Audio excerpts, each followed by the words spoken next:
something is happening in the world's naval corridors.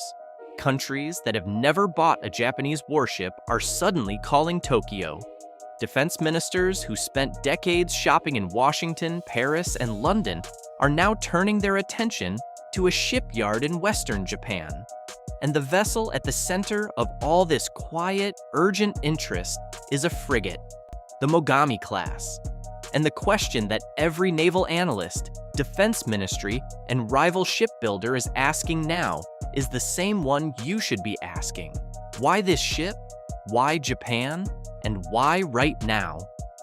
The answer runs deeper than specs on a datasheet. It reaches into the shifting tectonic plates of Indo-Pacific power, the economics of modern naval warfare, and a transformation of Japan itself that is as historically significant as anything that nation has done in the last 80 years. The sea has always been contested, but the particular character of that contest has changed dramatically over the last 15 years, and smaller navies across Asia and beyond are feeling the pressure in ways they never anticipated. China's naval expansion is the defining fact of the current era. The People's Liberation Army Navy has added more warships in the last decade than many countries possess in their entire fleets. It now operates the largest navy in the world by number of hulls. Its surface combatants are modern, its submarine force is growing, and its presence across the South China Sea, through artificial island bases, Coast Guard operations, and increasingly assertive naval patrols, has fundamentally altered the strategic geography of the region. For countries like the Philippines, Indonesia, Vietnam, and Malaysia, this is not an abstract geopolitical concern. It is a daily operational reality. Chinese vessels are present in waters these nations consider sovereign. Confrontations happen, tensions escalate, and when defense ministers in Manila or Jakarta look at their current fleets, aging patrol vessels, dated frigates, platforms built for a calmer era, they see a capability gap that is widening faster than their budgets can close it. They need something modern, something that can operate in a genuinely contested maritime environment against a sophisticated adversary. Something that can track submarines, engage surface threats, defend against aerial attack, and do all of it simultaneously. Something networked, lethal, and survivable. And critically, something they can actually afford to buy, crew, and operate on a mid-sized defense budget. That intersection of requirements is where the Mogami class was born, and it is precisely why the phone keeps ringing in Tokyo. Japan's maritime self-defense force has never been given enough credit in Western defense circles. Operating under Article 9 of Japan's post-war constitution, which renounced war and restricted offensive military capability, Japan spent decades quietly building one of the most technically sophisticated naval forces on the planet. Its destroyer fleet is elite. Its anti-submarine warfare capabilities are among the best in Asia, honed through decades of operating alongside American forces in the Western Pacific. Its sensors, its crew training, its operational doctrine, all of it reflect a Navy that has been preparing seriously for high-end maritime conflict for generations, even while constrained from saying so publicly. By the late 2010s, Japan faced an internal challenge. Its older Abukuma-class frigates, smaller escort vessels designed for coastal patrol and convoy protection, were aging out of relevance. The threat environment had grown more complex, the missions more demanding, and the JMSDF needed a new class of warship that could carry serious combat capability without consuming the budget and personnel of a full destroyer. The answer was the Mogami class, designated FFM, multi-mission frigate. And the design philosophy behind it was built around three principles that would end up making it attractive not just to Japan, but to navies around the world. Automation, modularity, affordable lethality. Let's start with automation, because this is where the Mogami does something genuinely unusual. The ship displaces approximately 5,500 tons, a figure that puts it in the same weight class as many destroyers operated by major navies. At that displacement, you would typically expect a crew of 200 or more. The Mogami operates with roughly 90 sailors. That number is not a compromise. It is an engineering achievement. The ship's systems are designed around high levels of automation, reducing the human workload required to operate sensors, manage damage control, coordinate weapons systems, and navigate complex environments. The result is a capable, combat-ready warship that costs dramatically less to crew and sustain than anything of comparable size. For a smaller navy already struggling with recruitment pipelines, training costs, and personnel budgets, that single feature changes the entire economic logic of acquisition. You are not just buying a ship. You are buying a ship you can actually afford to keep at sea. Then there is modularity. The Mogami was designed with mission module bays that allow it to be reconfigured for different operational roles: anti-submarine warfare, mine countermeasures, surface strike, and additional sensor packages. The hardware is interchangeable based on what the mission demands. This matters enormously in practice. A smaller navy cannot afford a fleet of specialized vessels, each optimized for a single role. It needs ships that can adapt.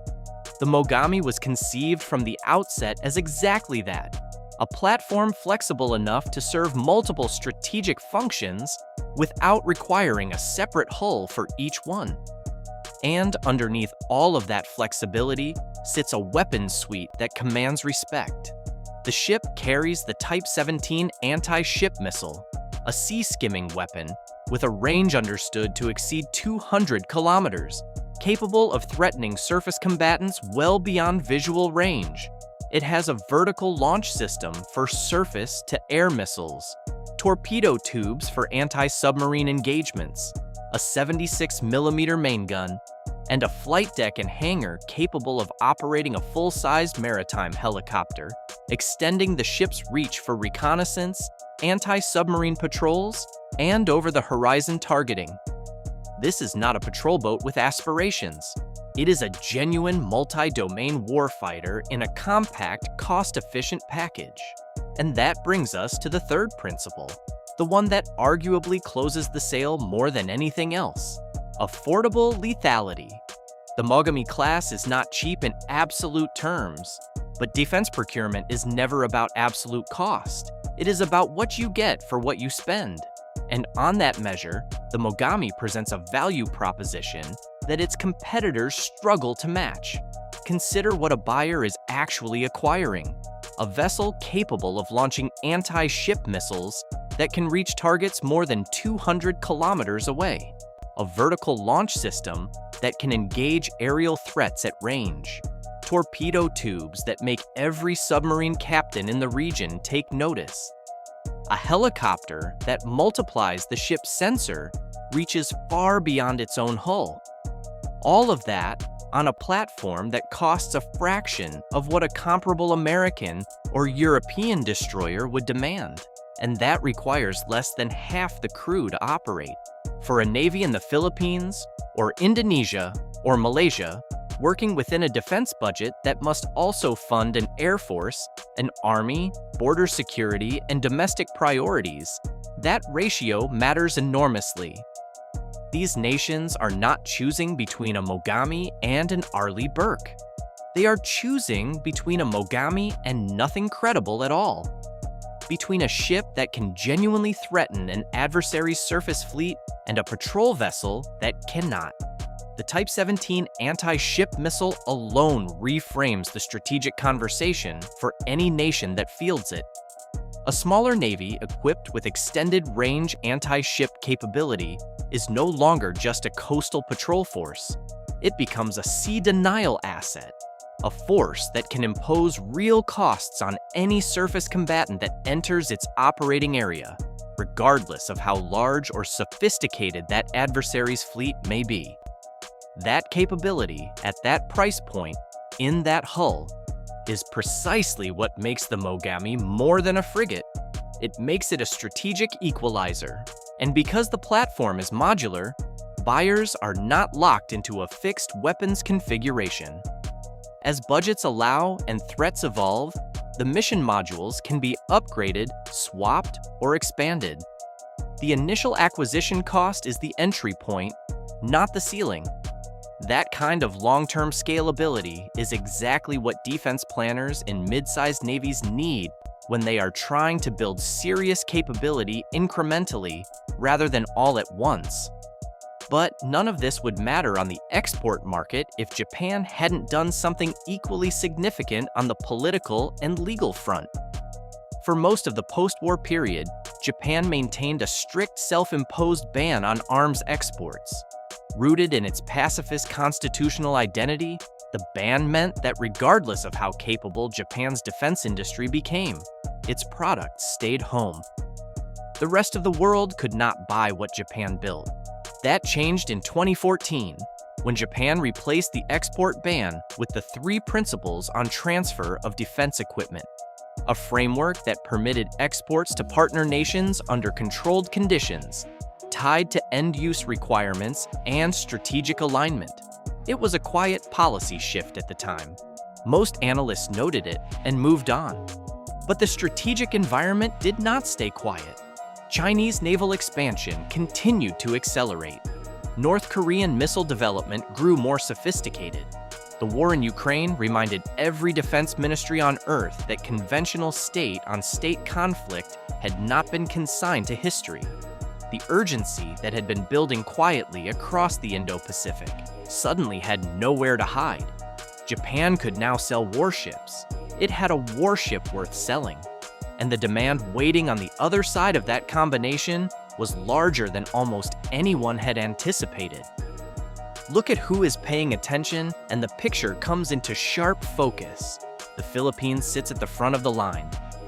Facing Chinese vessels operating assertively in waters Manila considers sovereign, the Philippine Navy needs modern surface combatants capable of credible sea denial, and it needs them now. The Mogami fits both the capability requirement and the budget reality in ways few alternatives can match. Indonesia presents an equally compelling case, with one of the longest coastlines in the world, a position straddling critical shipping lanes between the Pacific and Indian Oceans, and a fleet of aging vessels leaving significant gaps. The Mogami's modularity, automation, and combat power map directly onto what Jakarta needs. Without demanding a budget Indonesia doesn't have. Malaysia, Australia, and Canada are all engaged in serious assessments for their own distinct reasons: sovereignty pressures, alliance commitments, and fleet modernization timelines, respectively. The pattern is consistent. Nations with real maritime security requirements, genuine budget constraints, and a strategic interest in trusted partnerships are all arriving at the same conclusion. But why Japan specifically, when American, European, and South Korean alternatives exist? American warships carry enormous capability, but also enormous cost, technology transfer restrictions, and a design philosophy built around carrier strike group integration. For a smaller Navy building an independent sea control capability, they are often more than what is needed and more than what is affordable. European offerings are competitive, but come with industrial partnership requirements and political entanglements that complicate deals for nations outside that ecosystem. South Korea is aggressively marketing its own warships and has made genuine inroads.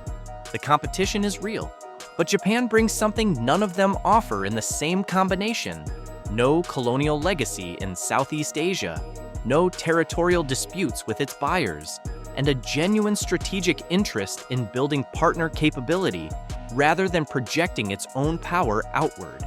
There is also the matter of industrial reputation. Mitsubishi, Heavy Industries, and Japan Marine United build to the same precision engineering standards that the JMSDF demands for its own fleet. Buyers are not purchasing a downgraded export variant. They are purchasing the real thing.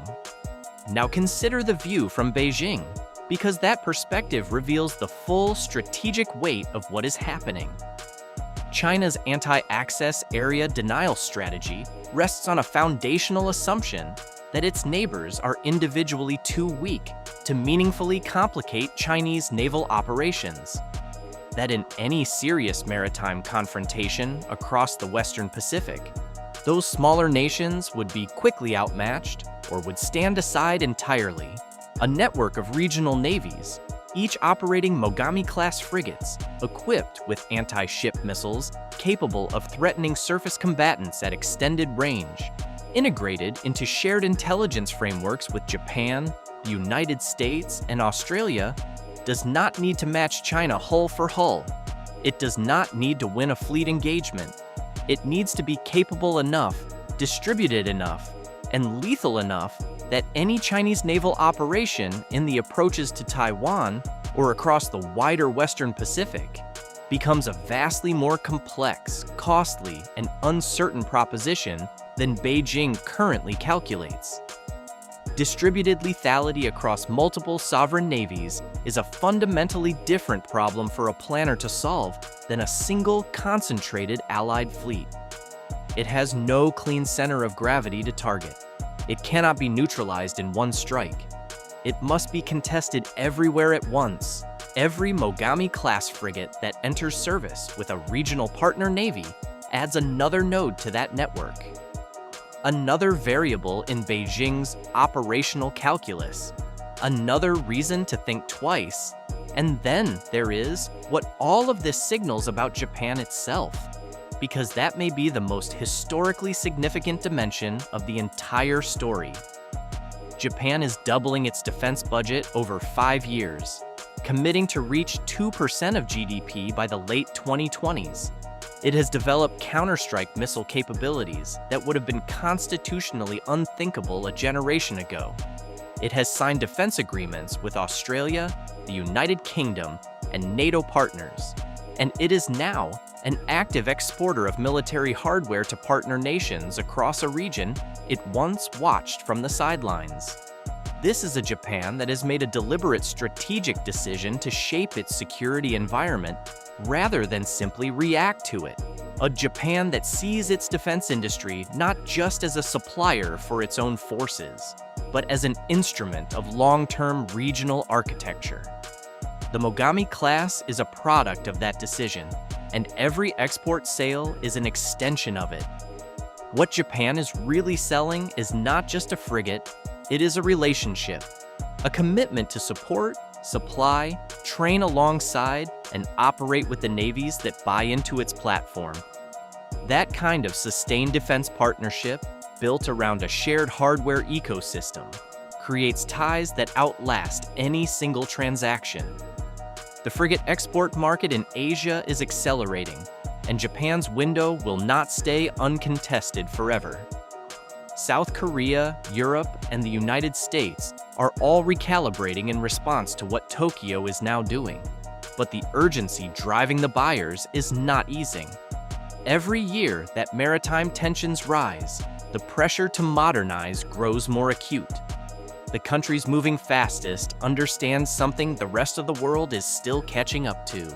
In the decade ahead, the nations that built real capability before the crisis will be the ones who determine how the Indo-Pacific story is written. Japan built a frigate. The line to get in keeps growing.